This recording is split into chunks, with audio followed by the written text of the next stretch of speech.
general outline about what sort of things we have happened and what we're going to be talking about. World athletics updates, plus, of course, Philippine athletics updates, which are,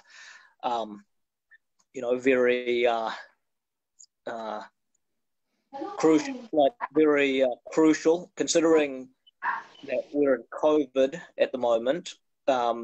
Some athletes is ploughing through in terms of getting the work done, no matter which part of the world they're from.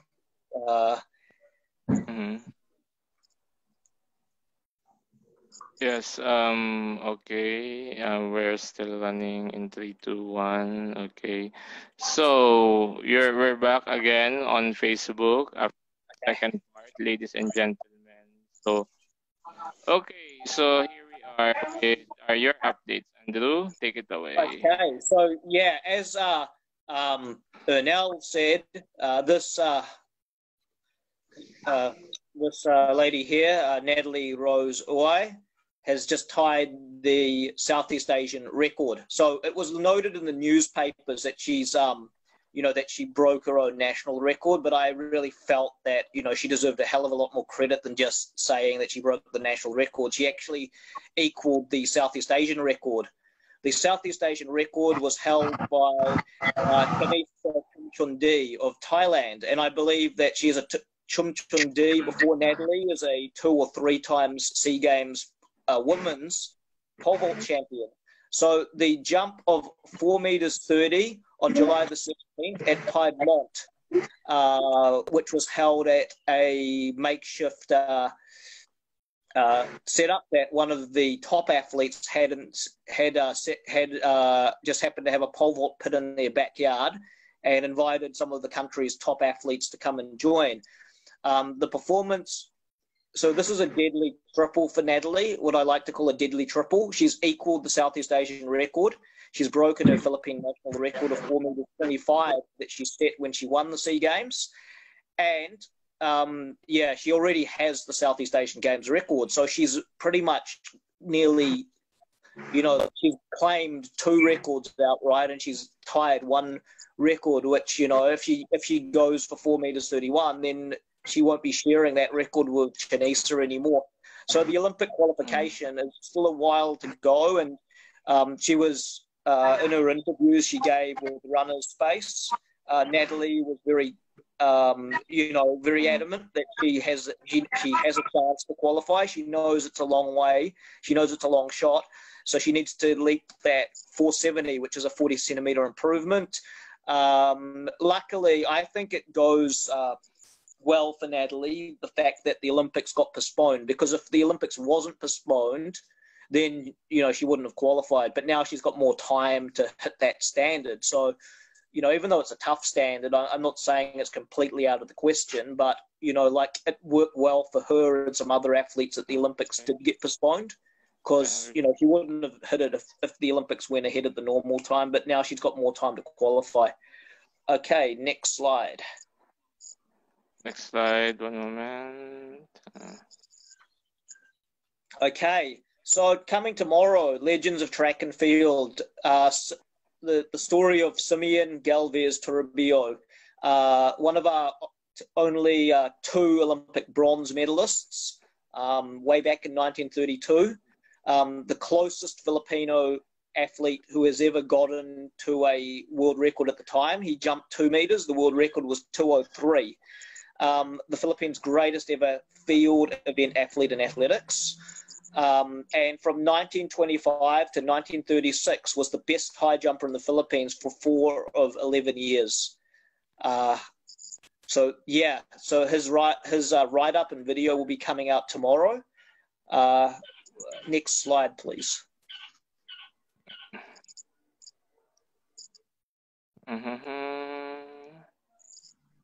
Okay, Bagsit is always ready. Could it be our first Olympic gold? So Archon Bagsit, the SEA Games 2013 gold medalist in the 400 and the 2011 and 2013 gold in the 4x4, now competing in Paralympics in the T12, 400 meters. That's for vision impairments.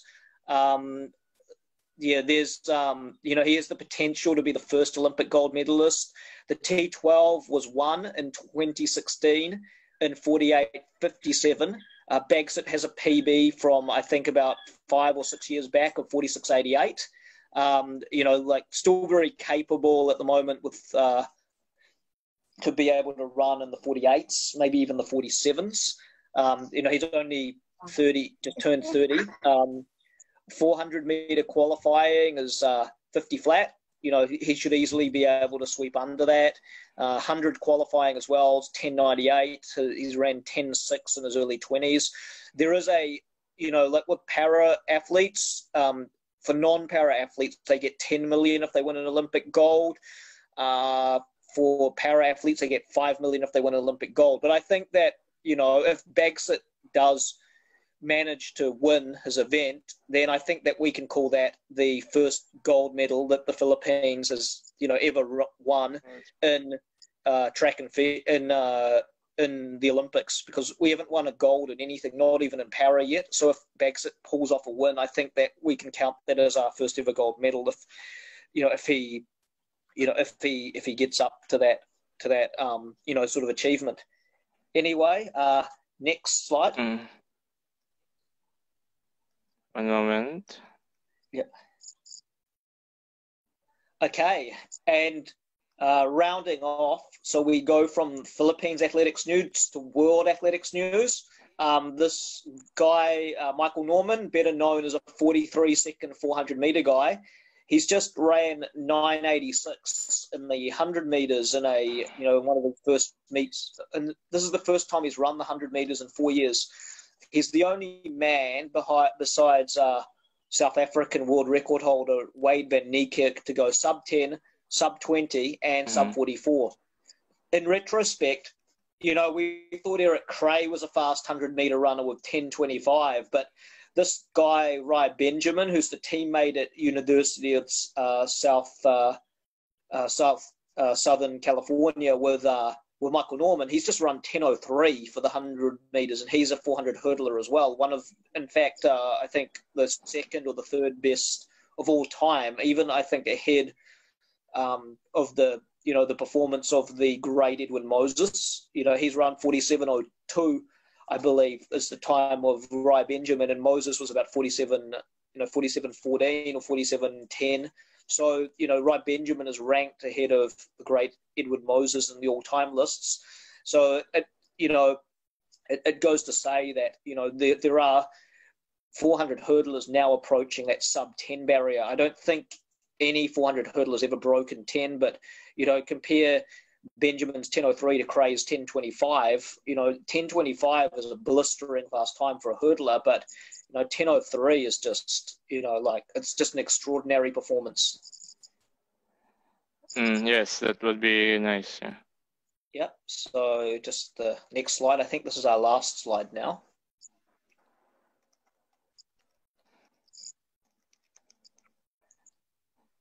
Yeah, so yes, thank you, Andrew, for the updates, and we appreciate those. So far, yes.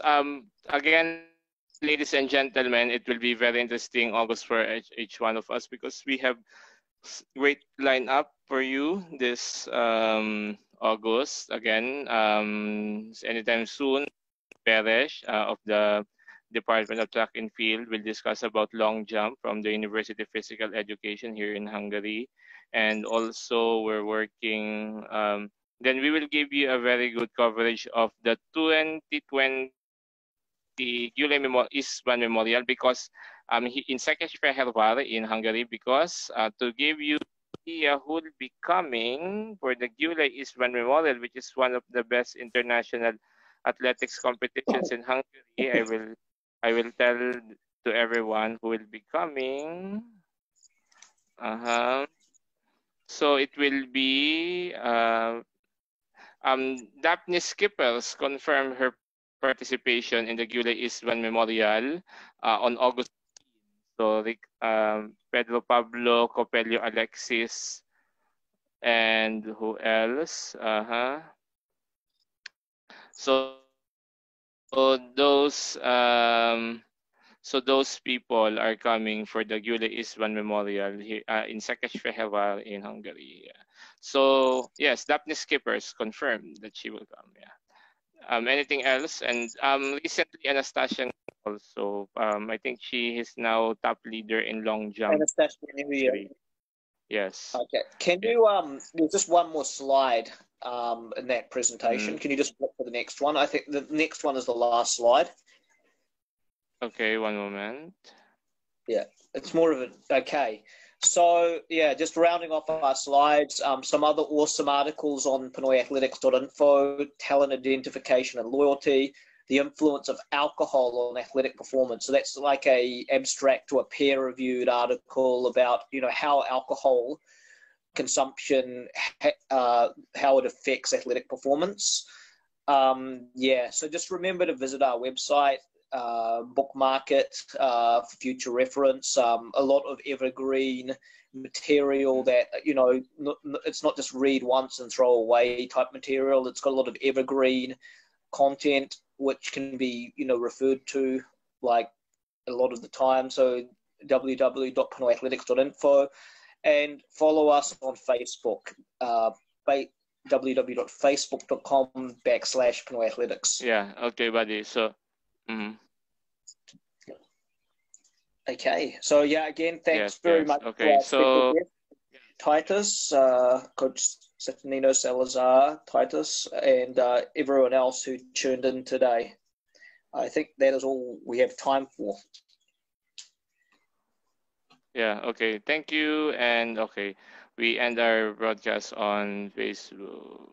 Bye. Live in a few seconds. Okay. So I'll just start with the slide while we're waiting for Coach Titus. That should give us about 5 or 10 minutes leeway. I just reminded him with the link to the. I just sent him the link again, and he's seen the link. I'm not sure if he's.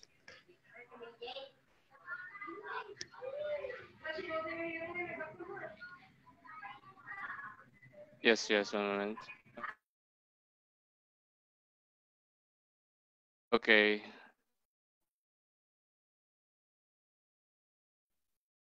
So you can start. Okay, you can start. So, Yep. Andrew, you can start now. Okay. Could you go to share... the... Yes. One okay. moment. Could you share the slides? With my kid at home. Okay. Here we go. There we go. Okay, so we're now live on Pinoy Athletics. Yes, we're now live. Good afternoon, Philippines. Good day around all over the world. Welcome to another edition of Tuesdays here in Pinoy Athletics. I'm Aaron Alabara of the University of Physical Education in Hungary, of the Doctorate School of Sports Sciences of the said school. So we are having our special presentation this afternoon, as we invited one of our top performers in the national scene of a national record holder in the 50,000-meter walk. And then with me is my colleague, 50 kilometers. Andrew. How are you doing? 50,000 meter or 50. It's good to have. Yeah. Hello. Yes, go on. Yes, you can hear me. I can hear you. The connection's really choppy right now. Yes, I understand. Yeah. Is it with me or is it with you? Mute. There's some background noise. Mm-hmm. I'm not sure. I don't think that's coming from Coach Titus's. One moment. I'm trying to. Background noise. Yes, I'm trying to look who's creating the background noise. It's only us who are having the voice.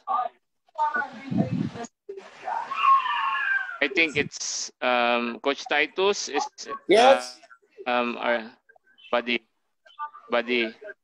I will Can you send hear you a me? message back there. Yeah. Yes, I can hear you. Okay.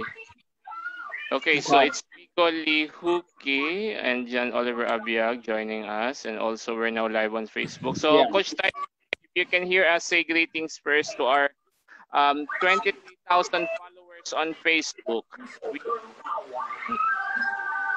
And also to our followers in the Facebook group and also the Facebook page. Coach Titus, kung narinig mo kami, mag-hi ka, bumati ka muna sa ating mga taga-subaybay. Hi, Philippines and all over the world. Oh, he's taking off his Welcome mask. to Pinoy Athletics. Okay, Live. good. Live tayo ngayon sa Mang Panig ng Mundo. Muli ako si Ernel Abara, ang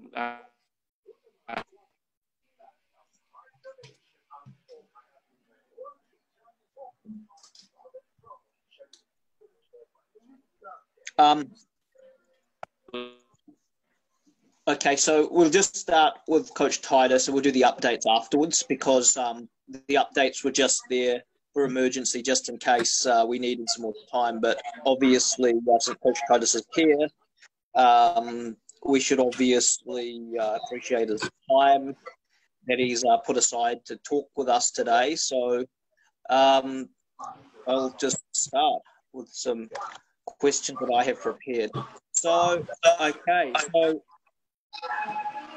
my first question to you, Coach Titus, is I want to ask how you got involved as a walks athlete, as a beginner. Who was your first coach, and who were your early influences? I influence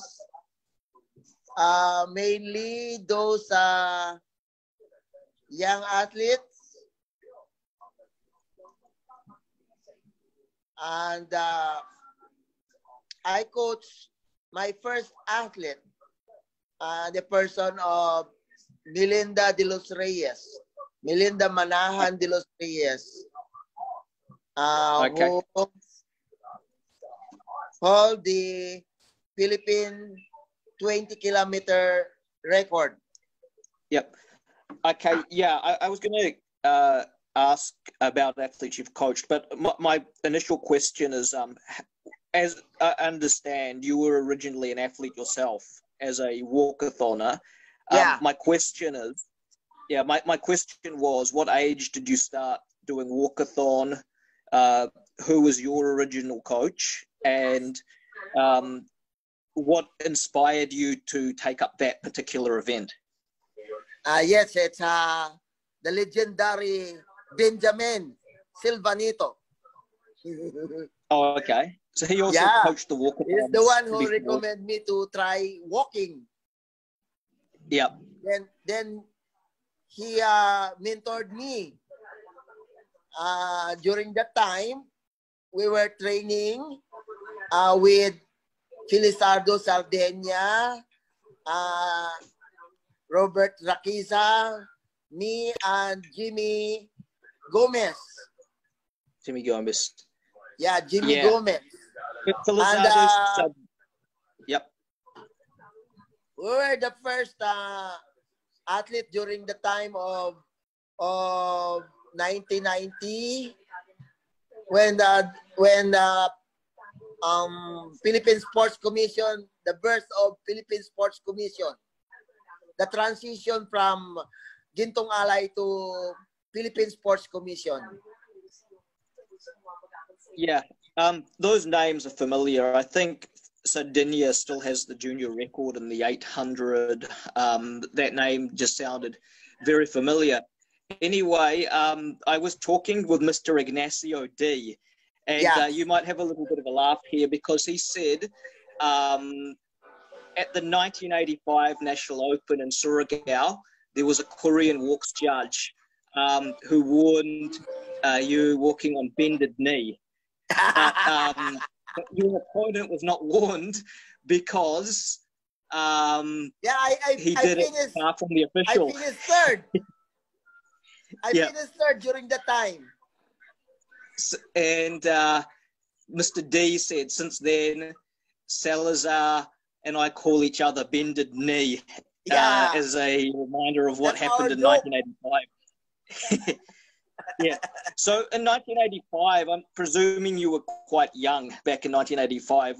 Were you a junior at that point? I was and during that time I was injured because I'm a marathoner.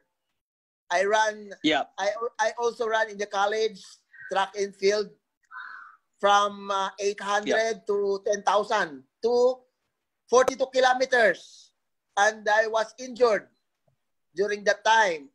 And then Mr. Silvanito suggested me to try walking, race walking. So I embrace it. I love it.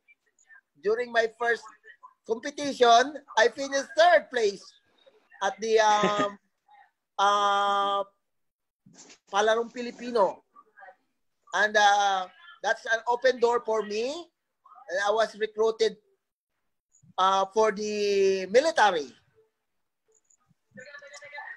So which school did you actually attend? Because I know that Silvanito originally, he was the coach at Ateneo a long time ago, but which school were you, which school did you go to?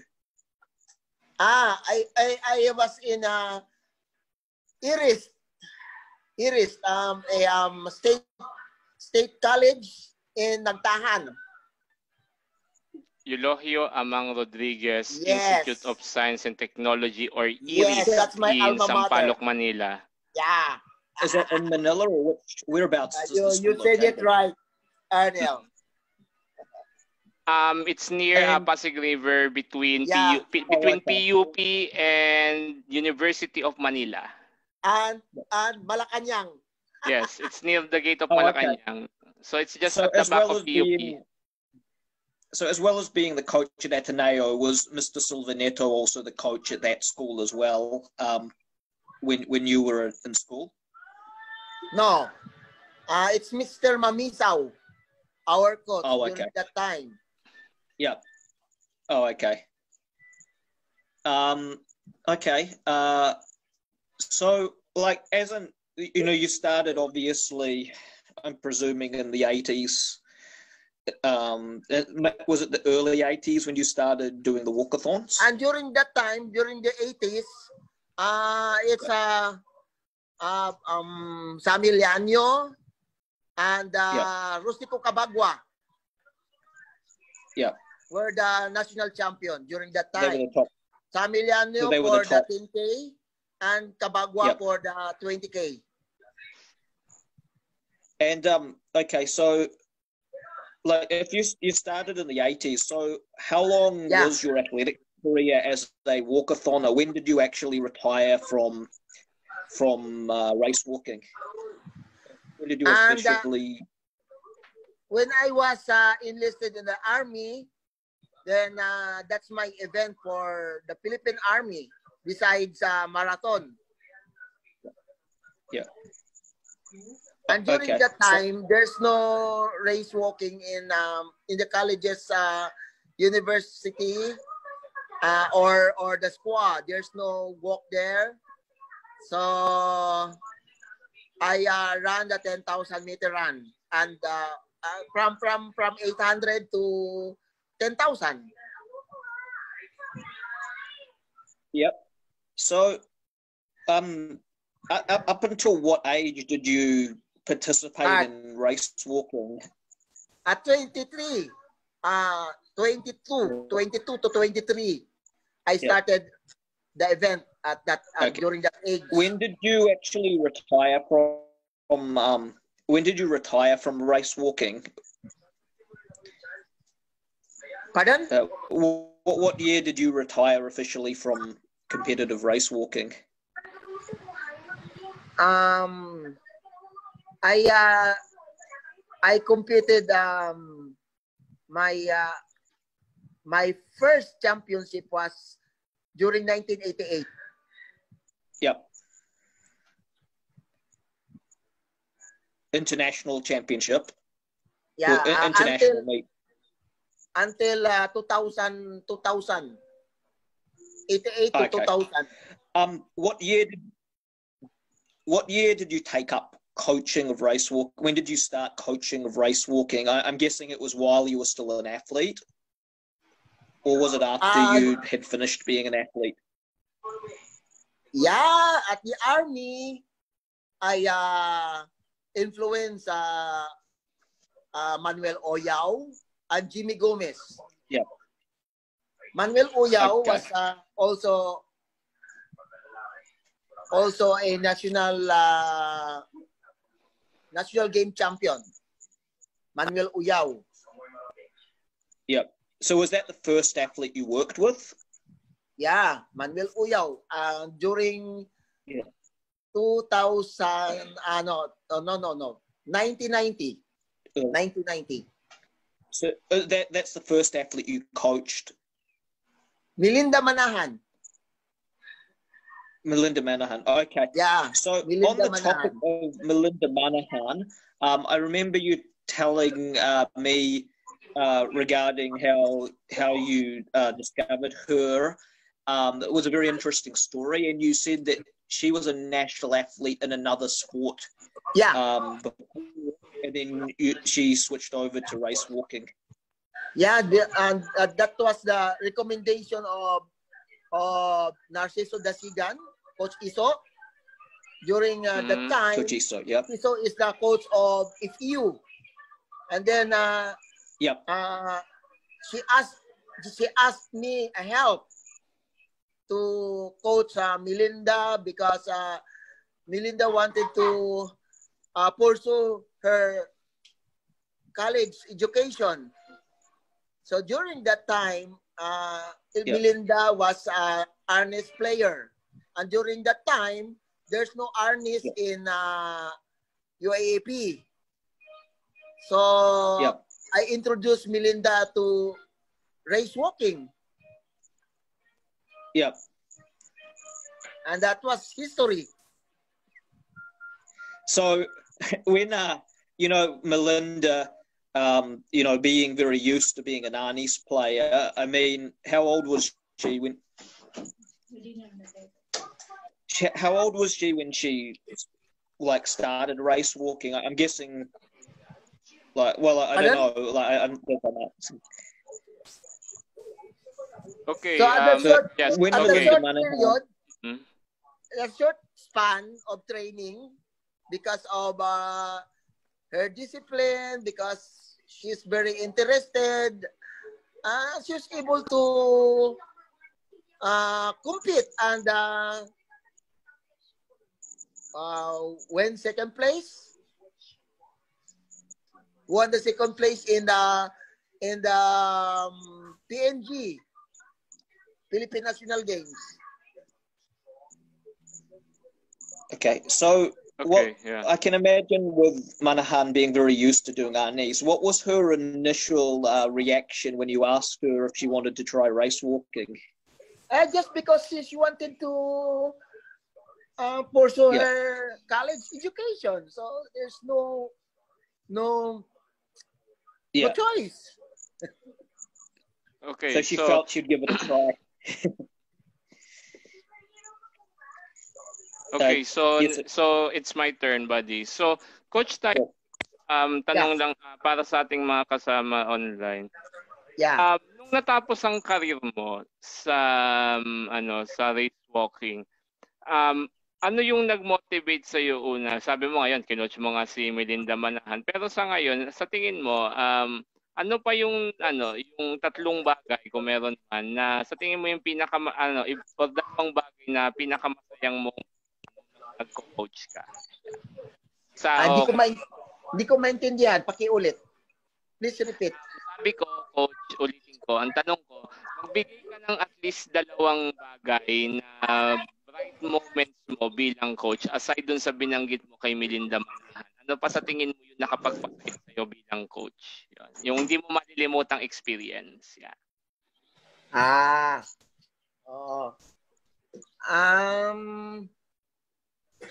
Siyempre, mga bata, mga athlete, hindi kasi ako namimili ng mga athlete eh. Inaano ko lang sila kung anong pinaka nila eh, gusto nilang mangyari sa buhay nila eh. I just motivate them, and then if they want to pursue walking, then I will guide them properly. If they want to do sprinting or whatever they want to do, so at my capacity, my own knowledge or my own expertise, I will guide them. So as a coach, my expertise were middle distance and long distance and race walking. So that's my strength. So it works. Mm-hmm. So most of my athletes excel in their chosen event, whether Mm-hmm. jumps, sprints, Okay.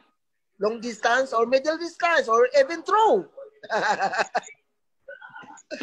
So when I coach in international school in ISM, International School Manila, I was coaching jumps and sometimes throw Mm-hmm. and sometimes sprint. So and my athlete broke record. Okay. Yes. Mm-hmm. Yeah, until Mm-hmm. now, my record there is Okay. still Mm-hmm. intact. So Mm-hmm. when I coach young athletes, especially Manahan and Embuedo, they started breaking records. Okay. Yes. Nice one, Coach Titus. Okay. So Andrew, your turn. Okay, so I just want to highlight, that Coach Titus coached both record holders Michael Imbuedo and Melinda Manahan de los Reyes now. And he's also worked with several UAP champions. Yeah. I want to just touch base with some of the grassroots advocacies and grassroots initiatives that Titus does. Firstly, a few years ago, working with Philam athlete Isang Smith Mm-hmm. regarding shoes and like helping athletes in the province.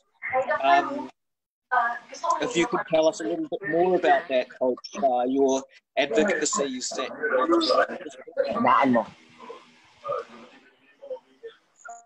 What's your question?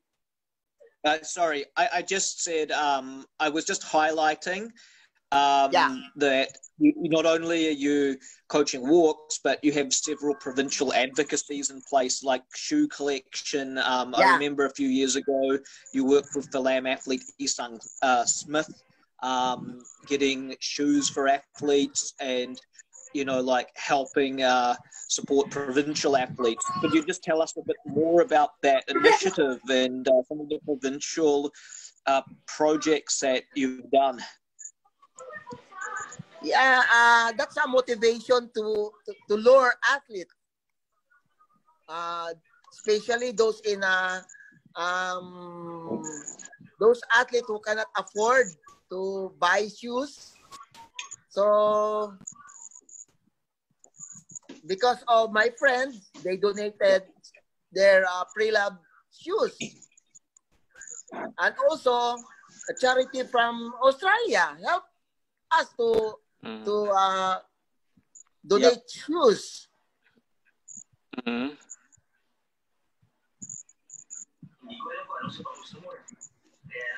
So those kids, it's great. I mean, because a lot of kids in provinces, a lot of them can't get shoes, so it's really appreciated how you've used your network and connections to provide that opportunity for kids to be able to run in a pair of rubber shoes, which usually they wouldn't otherwise be able to afford. The other thing I want to highlight is that Coach Titus, a lot of people know him as that smiley coach who's at Ultra Phil Sports or at Rizal Memorial, who gives a lot of time to helping develop inner city kids. I mean, you know, like thousands of schools in Manila. You know, like he's giving the opportunity to kids from places like Pasig and Makati that don't really have school programs in place, the opportunity to like get sample and develop a love for the sport of athletics. Yeah, so like that's something else that that you know coach is doing really well. And so coach, how many athletes are you currently working with? I mean, obviously it's COVID, so it's a bit hard to say, but you know, like before... they are growing now in number, but due to pandemic, so we stopped training. So before pandemic, we're almost 100. Yeah, 100. Yep. From elementary to kids, elementary to college. And all these kids are from Manila? Like all of them are from Manila, mostly from Manila. So which parts of Manila do they come from besides? Mostly Pasig City. Pasig City and different part of Metro Manila. As far as Muntinlupa, Malabon, and part of Bulacan, Laguna. And that is far, Bulacan or Laguna. So the ones that are coming from Bulacan or Laguna to train with you, how many times a week are they traveling from Bulacan or Laguna to join your training sessions? Yeah, they join us in Ultra, and also the Laguna girl, Wangkai. She did well. Okay. Because so her parents, her mother, entrusted to me her training. So she actually gold medalist in Palarong Pambansa and Philippine National Games. Yeah. Oh, okay. That is the daughter of John Aganilza, right? Yeah. Yeah. Right. Jan Wanki. Yeah. Yeah. See who to relays. Yep. Okay. So obviously a lot of talent. You know, there's a lot of talent in the Philippines for the walks, and I often see the walks as an event which is, you know, it's often sidelined, and you know, it does have great potential. The event itself has great potential because comparatively with studies, if we look at the countries in the world that, you know, that have produced Olympic champions, there's a great variation. Like even Ecuador produced its only gold medal in the walks, and genetically, you know, Ecuadorians are not really physical specimens. So it's, you know, in a lot of events like sprints, and, you know, West Africans dominate sprints a lot and the East Africans dominate long distance a lot. And, you know, other events are like, there's genetic advantages in certain events, but in the walks, it's like it's almost anyone's game, and especially at the global stage. I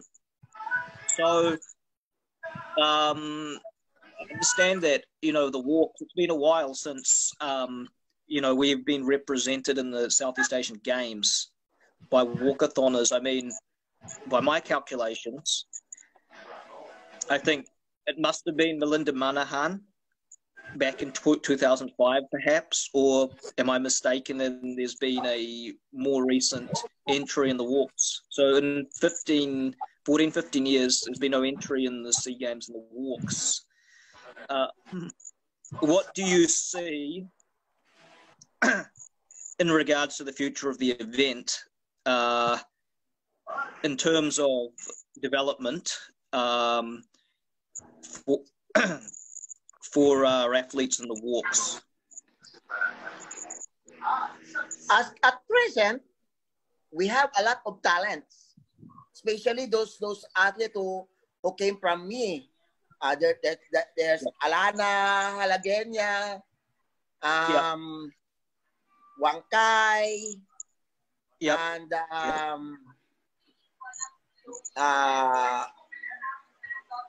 And those newcomers, they are good. They are good. Yeah. There's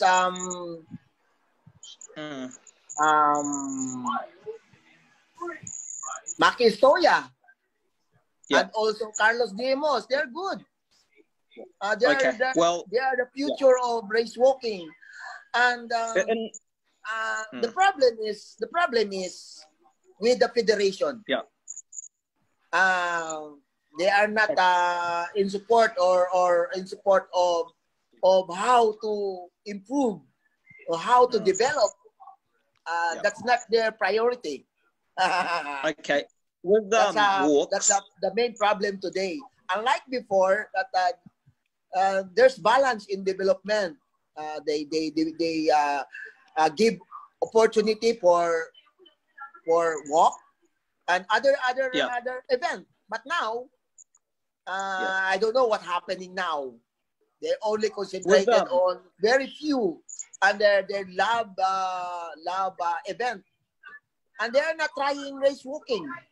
If I was given a chance to develop an athlete, I know how to. I am a Russian trained, American trained, and I am a Chinese trained. I went to China. I trained with Olympic champion there. We stayed there and we ate together with the champion athlete in China. So I know how to train the way the Chinese train. Yeah. So if given the chance to coach a national team, within a span of 6 months, I can develop a SEA Games medalist. Okay. I am very, very confident that within 6 months, I can develop a SEA Games gold medalist or maybe not a gold medalist, but medalist. SEA Games medalist. Coach, in regards to the pathway or the pathways or the lead into this level where we start winning medals at the SEA Games and the walks, I want to highlight something, a few points. The first one is I feel that at the international age grade competitions, we need to be better represented in the walks. A start or light at the end of the tunnel was when they had the ASEAN School Games, and walkathoners started to be sent to the ASEAN School Games, and they did pretty well. I mean, I'm not sure if they won medals, but they improved their best times when they went to the ASEAN School Games. Maybe. So I believe that the pathway teaches when they're younger athletes, when they're juniors, they need to have more exposures, more international competitions at that age. I was. There's a lot of competition. There's a lot of competition in the Asian level. There's competition in Japan. There's competition in China. So we need to expose them. In Hong Kong, there's a competition in Hong Kong.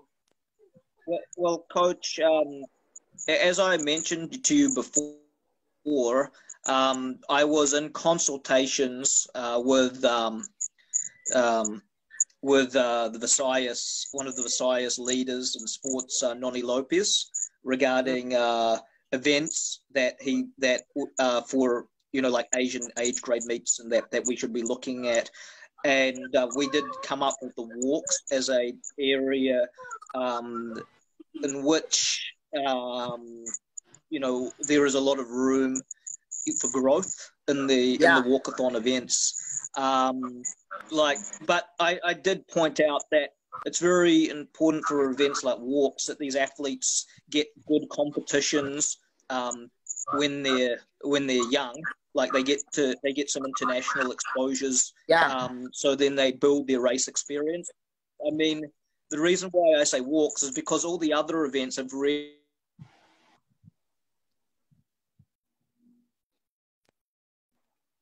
had more opportunities to do that, and we don't know how it could go with the walks because they compete in grade competitions. Eventually,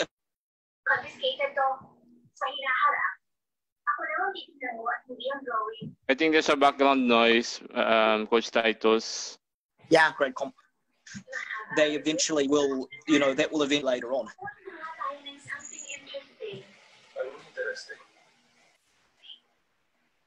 Nawawala. Yan, okay, continue. Go ahead, go ahead.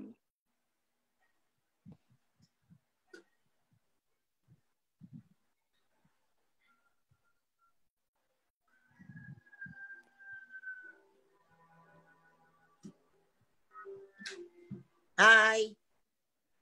Yes, go on. Coach, go ahead, go ahead. I just want to reiterate that we have a lot of young talent today. They are very determined. They are determined, especially Alana and her mother, Juno. And they want to support her financially. They want to expose her into competing abroad, even sending her to US. And I appreciate the intention of her mother and Alana's willingness to train and to pursue the career of race walking. And the problem is the National Federation. Whoever from the Patapas listening now. Sino man sa mga taga-Patapa? May nakikinig ba mga taga-Patapa dito? Naka-live tayo sa buong mundo. I don't know kung nakikinig sila, pero nakikinig tayo sa mundo. Hamunin ko si Mr. Huwico. Mr. Huwico, maraming beses na akong nagpadala sa iyo ng sulat. Many times, I sent you letter, my willingness to train athlete in Patapa with pay or without pay, may bayad man o wala. Willing akong mag-sacrifice. Willing akong gawin ang coaching ko. Willing akong mag-volunteer. Taos puso kong ibalik yung talent ko para na sa ganoon magkaroon tayo ng mga magagaling na mga atleta. Pero kailangan din kasi accept niyo rin kasi yung o bigyan niyo rin ng pagkakataon sila. Yung problema kasi ganoon hindi sila nabibigyan, parang nangyayari patuloy, kalaban kayo kalaban yung federation yung napipil ng mga atleta Hindi niyo sila binibigyan ng ng kalinga o care man lang. So dapat as their early age or they're young or hindi man young yan, matatanda man yan, wala dapat na discrimination or kahit sabi mo ay matanda na yan o ano na yan, gano'n na yan. So hindi dapat gano'n ang approach. Kung nagbi-break ng record yan, sige lang, nagbi-break ng record Kung gusto niya mag-training, sige lang, gusto niya mag-training. So, ganoon dapat ang approach natin. Sports for all. Walang tinatawag na discrimination dito. Matanda man yan, o bata man yan, o may talent ba yan, o wala. Dapat lahat-lahat yan, binibigyan natin sila ng chance, binibigyan natin sila ng opportunity. O di natin sila discriminate. Kasi ang sports, yan lang ang lingwahe o ang language na nagkakaintindihan tayo. Whether o ano man yan, jumps man yan, throw man yan, o sprint man yan, o ano man yan, basta athletics. Ano natin, support natin yan at i-allocate natin yung maximum. I-maximize natin, magkaroon ng maraming talents. Nang sa ganun, magka-create tayo ng talagang ng kultura ng athletics. So, yun naman talaga ng IAAF magkaroon tayo ng tinatawag na athletic culture. Yun nga lang, hindi nagagawa Wala tayong ganung wala tayong ganung programa. Hinahayaan natin yung o ano ang mangyayari o anong kahinatnan ng ating ng ating sports eh. Dapat dapat kumbaga hindi pera-pera o hindi magkano ang dito eh. Kumbaga bigyan natin ng pagkakataon lahat. Hindi lang tayo nakapokus sa dito, kung sino ang magagaling dito, kundi i-develop natin yung grassroots. I-develop natin yung Pilipinong mga kabataang Pilipino. Mayaman man yan o hindi man mayaman, basta interesado ang bata. Exactly. I-encourage natin sila. Involve natin silang lahat. At mapipili natin ngayon kapag nagkaroon tayo ng competition, kung sino nag-i-excel. So lahat ng nag-i-excel, bigyan natin sila ng chance. No? Hindi man niya mag-break ng record o mahina man yung time nila niyan, bigyan pa rin natin sila ng chance na ma-train sila, na ma-develop sila kasi hindi naman ang natin dito yung tinatawag na luto na talent kundi raw talent pa rin no? Kailangan marunong tayong mag-develop marunong tayong mag-coach marunong tayong mag-develop ng atleta, hindi marunong mag-develop ng atleta, yun pa rin ang nandiyan pa rin sila. Diba? Dapat ang coaching free for all dapat. Kung sino nakaka-develop o kung sino mga atlet ang nag-excel, dapat yan bigyan ng chance. No? So yan ang masasabi ko na himutok ko dito. Ako talaga, mayado ako sa nangyayari. Kasi hindi patas ang labanan Nag-gets ba? Coach. Naintindihan namin, Coach, yung inyong saloobin. Basta ako willing ako i-share yung nalalaman ko. I-share yung binigay sa akin ng Diyos na talento na kumbaga kung paano ako nagsimula, kung paano ako isang bata noon na walang-wala din, na sa katayuan ko ngayon. Narating ko ngayon kung sino ngayon ako. May mga naabot din ako na karangalan. So, may mga naabot din ako na kaalaman. Marami akong kaalaman na nakuha during my journey. At gusto kong i-share yan. Gusto kong ibalik yan sa community natin. Gusto kong mag-develop tayo. Kasi nakasalamuha ko yung mga galing sa buong mundo Nakasalamuha ko sila Nakapag-compete ako sa World Championship. Nakapag-compete ako sa World Cup. Alam ko kung ano nangyari sa World Cup. So, nag-training ako sa China. Yung mga training ko sa China, mga Olympic gold medalist. Yung babae na nanalo sa Australia, sa Australian Olympic, ka-training ko sa China yun. So, walang sikreto dyan. Kung kumbaga, Mexican nag-excel sila.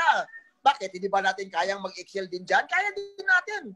Alam ko, mas magagaling yung mga Pilipino Yun nga lang, hindi lang nabibigyan ng tsansa. Okay, Coach. Salamat sa iyong Bigyan tayo ng development.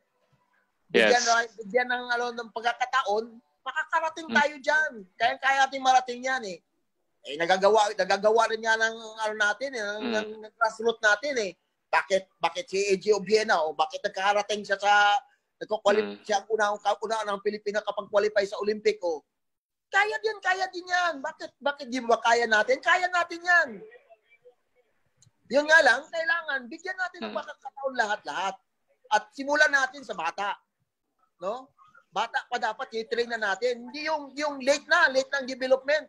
Wala na yun mag-aasawa na yan, maghahanap na ng hanap buhay yan. Hindi niya mag-athletics Dapat bata pa lang, binibigyan ng pagkakataon matrain ng tama. No? Para pagdating ng college, world class na siya. Hindi yung college pa lang tsaka natin i-develop. Basta late na yun. Late na yun. So dapat, tayo dapat focus sa mga bata. Yung ginagawa ko ba? Yung ginagawa ko, mga bata as young as 7 years old, 5 years old, titrain ko yung anak ko nga simulan ko tinraining siya. 3 years old, tinrain ko na siya So, ganun dapat. Saka natin, i-encourage natin yung mga parents, yung mga magulang na i-involve yung mga bata sa athletics. Kita mo to, dapat mag-focus dapat tayo dito. Kita nyo to? Yan. I agree with you on that. Dan dapat tayo mag-focus sa kids athletics. Yan, no? Champion yung mga bata ko sa kids athletics. Kaso wala eh. I agree with you on that, Coach Titus, because Coach Titus, saglit lang. Sige, wrap up ko lang yung sa inyo. Tama yung mga ilang binanggit natin, kaya nga natin ginawa yung forum na to para may parinig din sa ating mga taga-subaybay ang kaloobin bilang coach. Tapos sana sa ang hope lang mga sinasabi, kaya naman nandito tayo sa Athletics. Katulad ng binabanggit lagi namin dito na kami ay nagsusumikap na mapataas ang kultura ng athletics sa abot ng aming makakaya at sa aming maliit na gampanan. Bilang ako, bilang sport coordinator at coach, at the same time ay nag-aaral dito. Pero at saka si Andrew, coach ng Athletics Australia, palagi naming binubukas ang aming tanggapan, ang aming mga pintuan sa ating mga taga-subaybay at sa ating mabuhay kayo, mabuhay! Policy makers. Mabuhay si Ernel! Alam mo naman yung pinagdaanan natin. Si Buddy Perry, mabuhay kayo dyan! Kaya sana kung as we times, Coach Titus, our doors are widely open for any collaboration, for any discussions, especially with our policy makers. Kami na lang ang naghihintay. So kung meron man silang ibang dynamics na sinusunod ngayon, we understand them. But for now, at least nalaman ng ating mga tagapakinig kung ano ang ating salubin.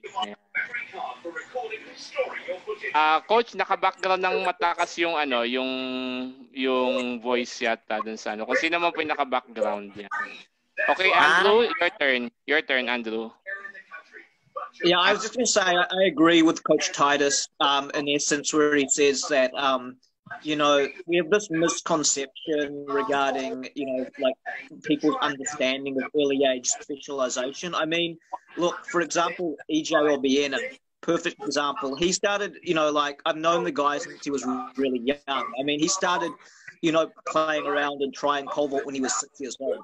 So, the fact is that sometimes when athletes specialize a little bit early, they don't do too well, but not all the time. That's one of the misconceptions we have with early age specialization. This offer is not available in any store anywhere. Coach, medyo Yes. I think malakas yung background noise ng TV nyo dyan sa likod, naririnig. Oo nga eh. Makyat na ako rito sa taas. Okay. Lumipat Sige, ako Andrew, dito. okay. Like in Australia, when we did the level 3, Umuulan kasi dito eh. It's raining here. Okay lang.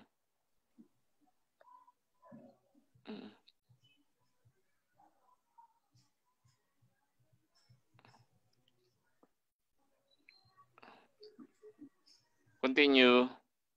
Ay. Yes, so continue lang. Okay lang, ongoing pa tayo, live pa tayo. Coach, nandiyan ka pa? Sige. Yes. So, continue tayo. Okay, so I think na-off lang na konti si Andrew, babalik yun. So, ilang pang mga bagay na pwede natin mapag-usapan. So, sa kabila ng mga nangyari ngayon, pandemic tayo ngayon. Okay, Andrew, your turn. Sige. Andrew, what I was going to say was, when I did the level 3 sprints course for Athletics Australia, my lecturer, he's actually like one of the top middle distance coaches in Australia. He said to me that when we discussed the topic of early age specialization, in Australia, the problem is more that the kids are playing too many different sports, that they're not actually taking into consideration the rest and recovery element of training. So he said that, with kids doing other sports, it may be if they're doing 2 or 3 other sports, it's okay, but not as long as they're not doing like, say, 5, 6, 7, 8 or 10 other sports. Like there is this thing as overdoing it when it comes to, doing like a variety of sports, because like let's say for example basketballs on one day and netballs, and the basketballs on one day, rugby's on the other day, and then the athletics. So you don't have any time to rest if you're doing too many different sports. So that's what basically the coach said, that in Australia the issue is that they're doing too many different sports. But what I'm saying is the misconception of early age specialization is that some kids burn out from early age specialization, some don't. It's just basically, it can depend on a lot of factors. But just to class things as, you know, like the perception of early age specialization, it's totally wrong if it's just like, you know, like it's not a black and white sort of topic. It's sort of like there's a lot of variables, a lot of factors involved in, you know, what is good and bad about early age specialization. It's not really a yes-no thing. There are a lot of other factors. That's why I agree with Coach Titus in regards to training athletes for the walks. If they're learning skills at a younger age, then I honestly don't see anything wrong with it, because in particular events like that, it's not really, you know, that much stress on the body for that particular event.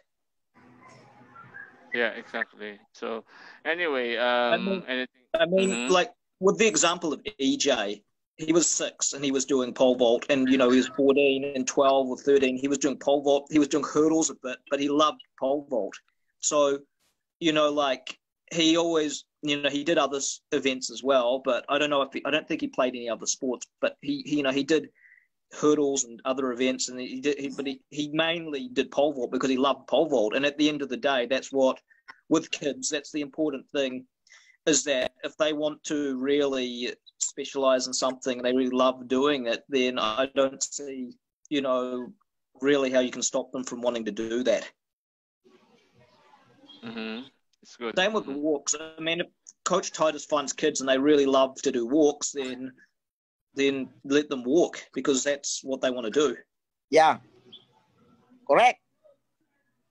I mean, if you find kids who are passionate about a particular event and they love doing the event, as long as, you know, they're guided well, and, you know, I know in Coach Titus's hands, they're in very, you know, caring, capable program. So, I mean, like, who, you know, like it's like, yeah, I think that he has the right idea.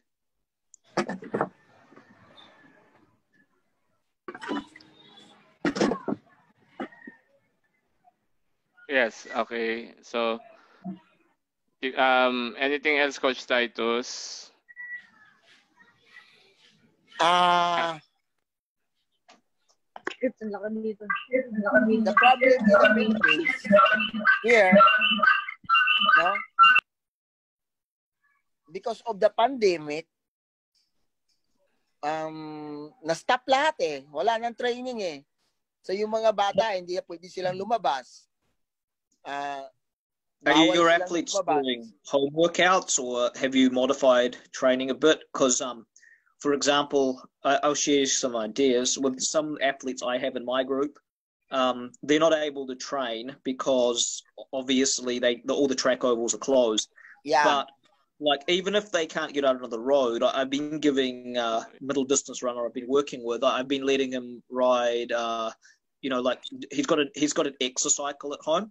So he just uses the exercycle. So we just modified the workout, so he's still not losing his fitness levels, but at the same time, we're just working with what we can do at the moment in terms of what the athletes have available. I mean, I'm not sure in some of the province if they can run in subdivisions or on roads, but in Manila, yeah, it's a bit more. The pandemic is a little bit more sort of like crucial at this point. So. Yes, I understand. Yes. Okay. Anything else, Andrew? So that again, final message, Coach Titus, or ilang mensahe pa? Yeah, just one thing, Ernell. We still have questions from Valdez, and we might have some other questions for Coach Titus before. Yes. Okay. By the way, we will shout out first our friends sa Facebook who joined us. Okay, shout out lang natin. Of course, Alana, Coach the one and only Hi. Coach Arvin Loberanis of University of San Carlos, Cebu City. Olympian Coach Henry Dagmil also joined us. Vincent James Camu, Renato Bora Jr. of Al City, South Cotabato. Maria Mirasol Sunga from Apalit, Pampanga, and Charlie Hilfarba of Brokenshire, RMC, and Assumption, tatlo ang kinukot niya from Davao City. Yan. So, one thing is also our partners on Zoom, Coach Anthony Valdez, Joshua, Oliver Biang, Miko Lihuki. Okay, so Coach Anthony Valdez, may tanong siya sa iyo, Coach Titus. Walkathon is one special event in athletics.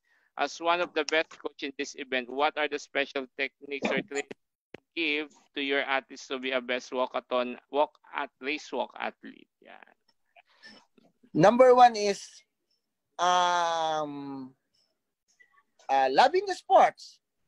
So loving the sports, having technical know-how with the event, especially the technical aspect of race walking. So it's always stick with the rules, stick with the definition. The definition is bend knee and lost contact. So if you're walking with bent knee, you will be cautioned. If you're walking with lost contact, let's say just like you're doing jogging or running, you will be cautioned. So in every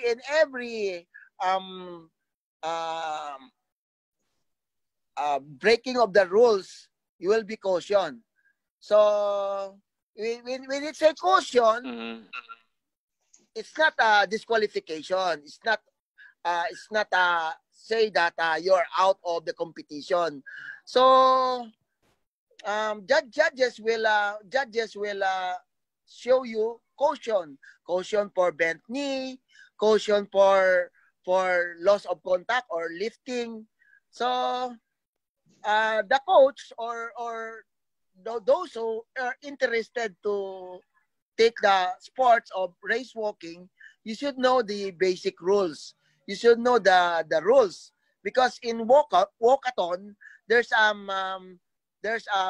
rules that govern the competition. There are only two: bent knee and lost contact. Okay. So if they love walking, so that's it. It's an Olympic sports. It's an organized sport. So do it with all your heart. Do it with all your with all your might. Yeah.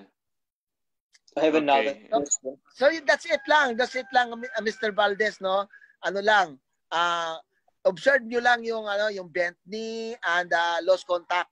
Kasi pag lost contact kasi, yung three judges na mag-vote out sa iyo na bibigyan kanila ng tatawag na DQ.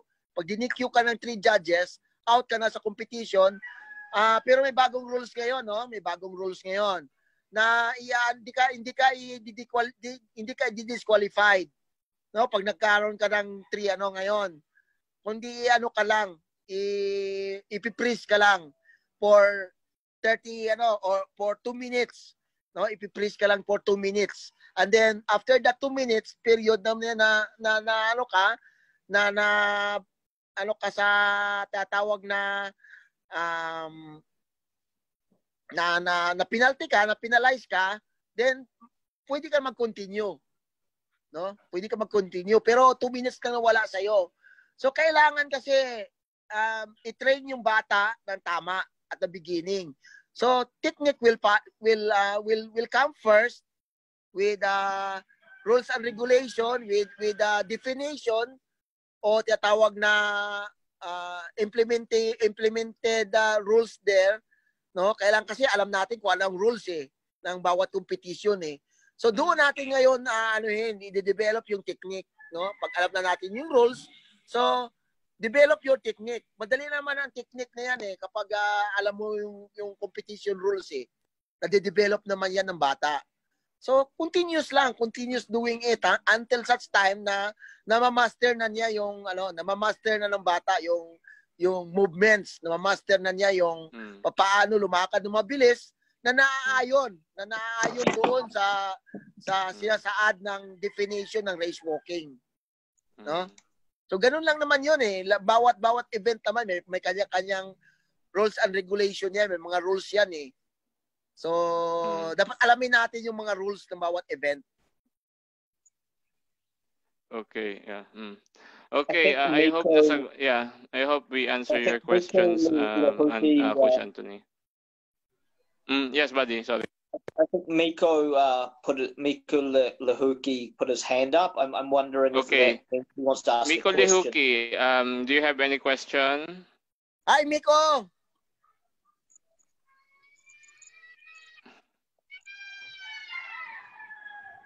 Yes. Okay. Okay. Yeah, you can type if you don't want to speak. Miko, you type your question in the chat box. If not, then you can answer by voice your question. Miko is one of my grassroots, but he's now in UST. Huh? Yes. Oste. To add, Go, Oste. Okay. Yes. While waiting, others pa. So, other words pa.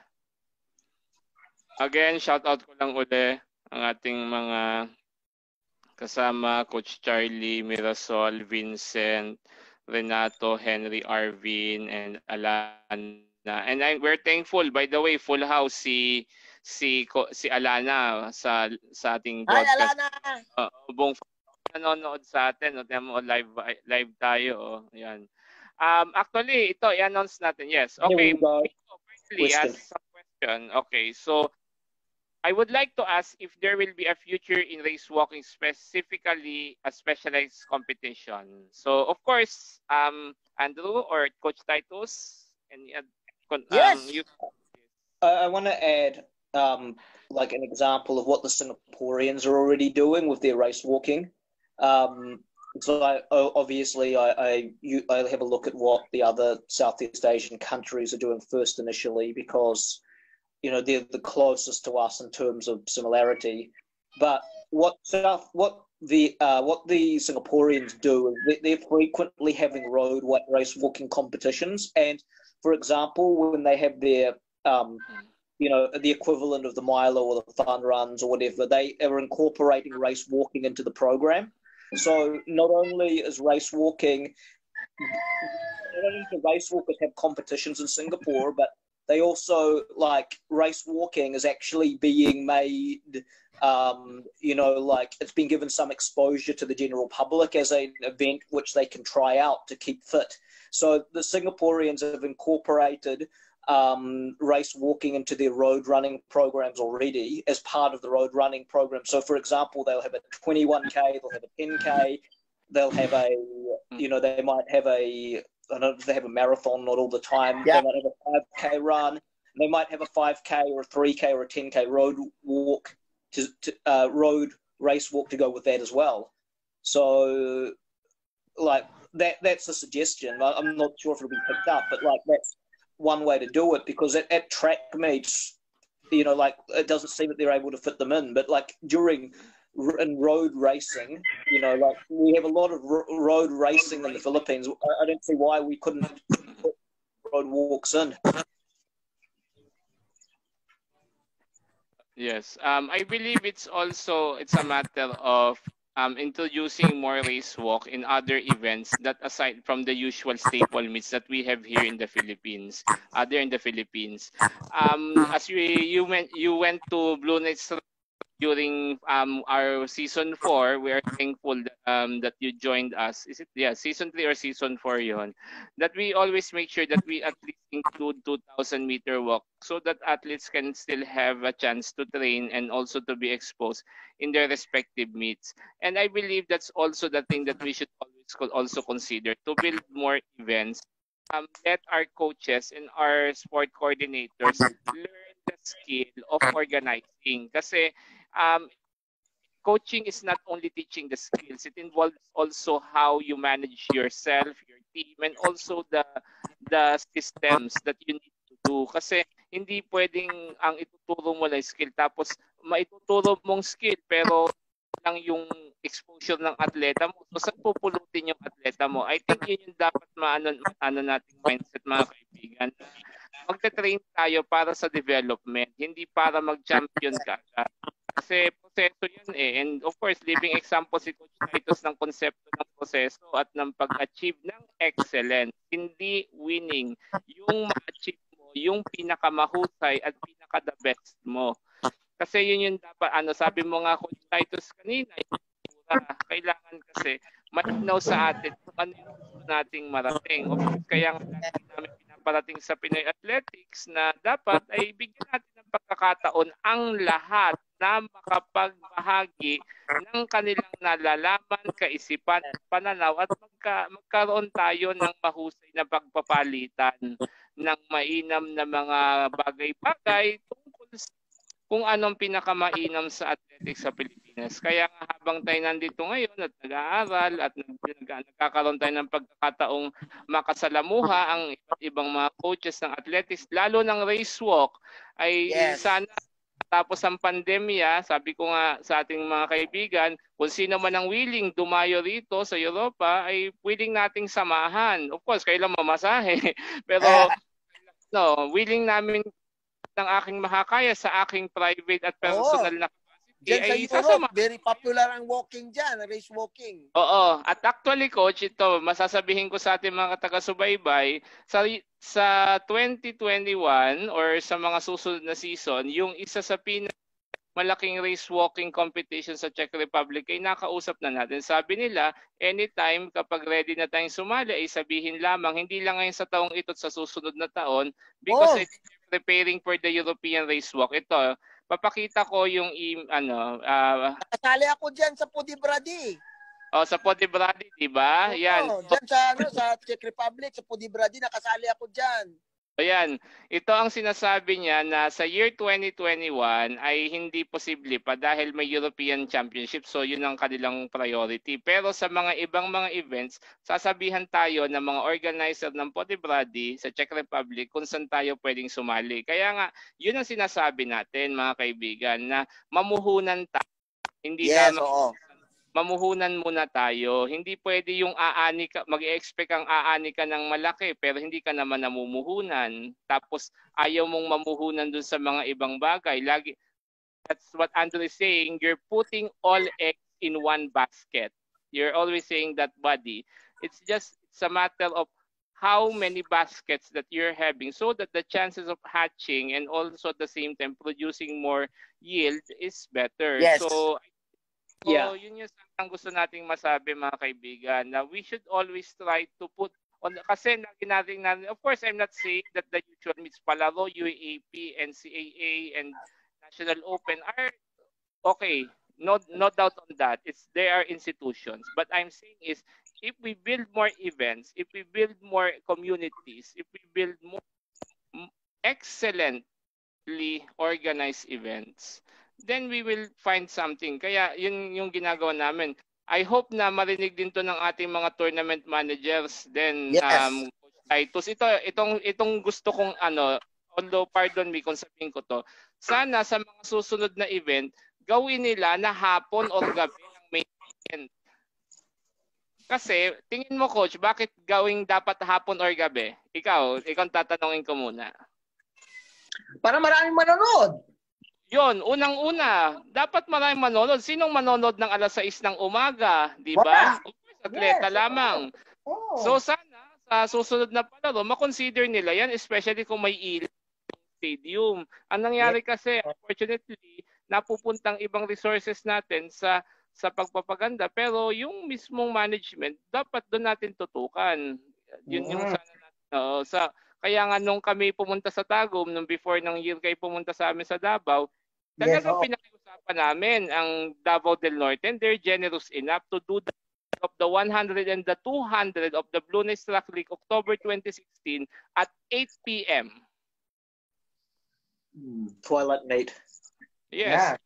And also when we did the Blue nights in Coronadal in October 2018. Same thing as well, 100 and 200. In Tubod, the same thing as well. I always ask the governor if we or the mayor if we can use the stadium or the sports complex at nighttime. And I'm glad kasi bakit kailangan sir, kailangan po namin para maraming manonood kasi presko na po kapag gabi. Hindi na Yes, correct. It makes sense because everybody works during the day, so like they're able to attend the athletic meet after they finish work. So it makes sense. Exactly. I think the UAP did that as well at one point. It's a good idea in order to get more people to come watch the event. I hope they consider that because the day they are paid for the whole day. So I don't know the reason why some of our organizers always want to insist ito humble opinion ko, pardon me, na bakit laging nagmamadaling tapusin? Dahil sa I hope na since ikaw may connection ka sa ating mga tournament managers, Coach Taito, sabihin natin yan na gawin naman nating marangal yung ating laro. Nagka-clamor tayo na kasi ganto ganyan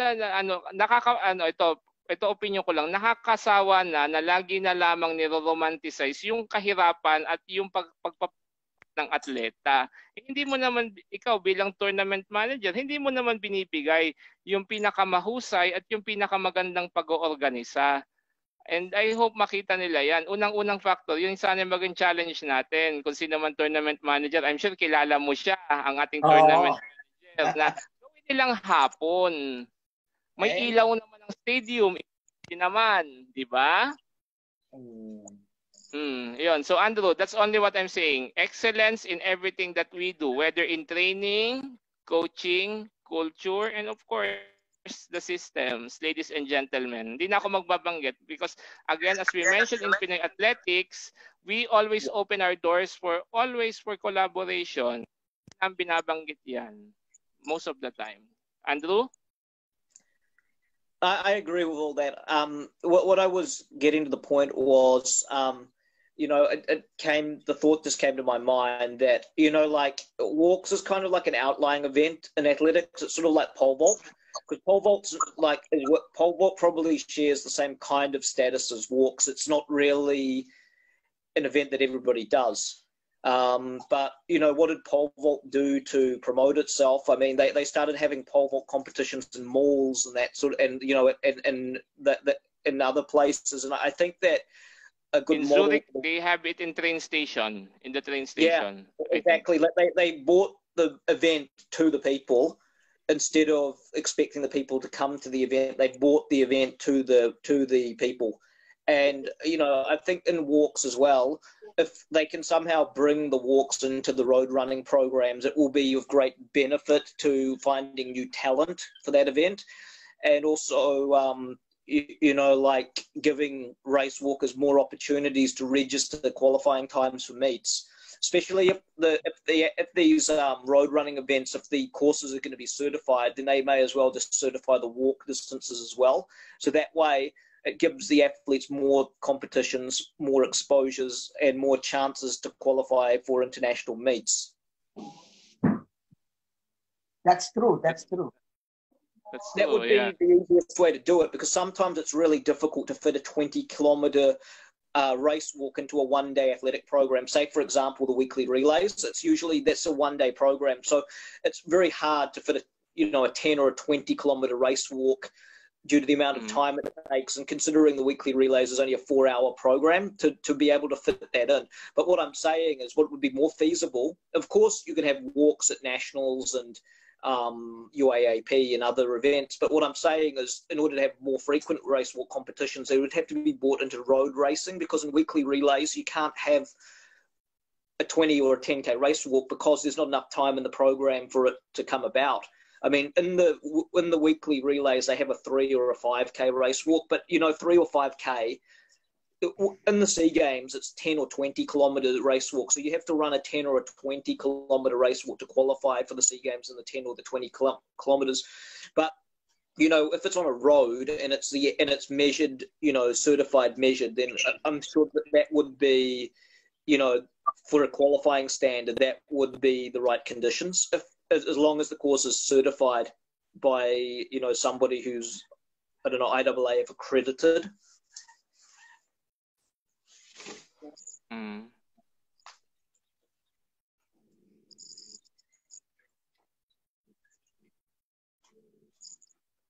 Yep. So that's all I got. Yeah.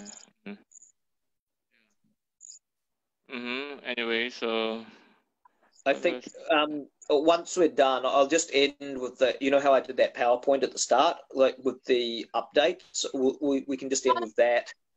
Perhaps. Unless there's more questions. If there's more questions, then fire away. yeah, so any other questions? Okay, so I think we will wrap up this for now, and then we can present. And then we would like to thank everyone who joined us on Zoom and Facebook Live for our chat. Okay, shout out Juliet Habayo, Sailor Moon Arnaiz, Charlie Hill Farba, Mirasol, Vincent James Camu, Renato Bora Jr., Henry Dagmil, Arvin Loberanis, and Alana Halagueña, and family. So are joining us. So we hope that we stay in touch and then stay safe. And final words, Andrew. And also, by the way, watch out for Thursday because we're still working. I already sent invitation to our pole vault record holder in women's, Natalie Uy, if she can be invited for a recorded interview anytime soon. Awesome. And then, also we have like coming up, I have the following people who are on the possible list at the moment. I have Hawi Fanaya, the SEA Games duathlon gold medalist at the SEA Games, or silver, like duathlon medalist at the SEA Games.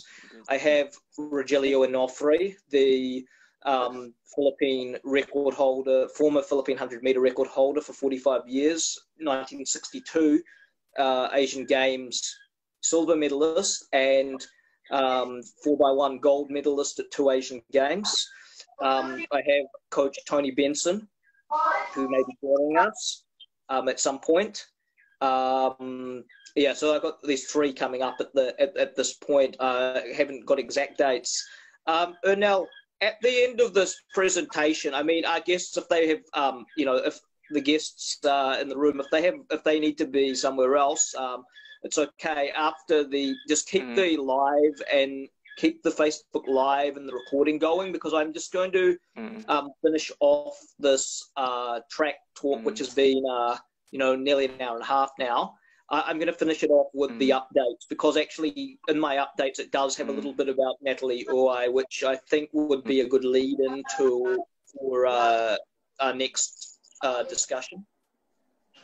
Yeah, exactly. So we hope that more things to come for them, and then anything else. Yeah, so just if any of the guests need to leave, it's fine at this point. But I'm just gonna do the. I'm just gonna finish off with that presentation, like you know, the PowerPoint slides, because that's just some updates, some weekly roundup sort of thing. It's only, I think it's about 4 or 5 slides. Yeah. So yeah, that would be very interesting to know. Okay, yeah. So we wrap up this presentation, ladies and gentlemen. Thank you for joining us, and then see you next Thursday for another edition of the Track Talk here at Pinoy Athletics with me, Ernell Labara, a PhD student at the University of Physical Education, Hungary, and Andrew Perry, Level 3 coach of Australian Track and Field Coaches Association, your co-partners for Pinoy Athletics. Thank you, maraming salamat, at mabuhay po tayong lahat. Ingat po. God bless to everyone. Yeah, so if people want to leave, it's cool.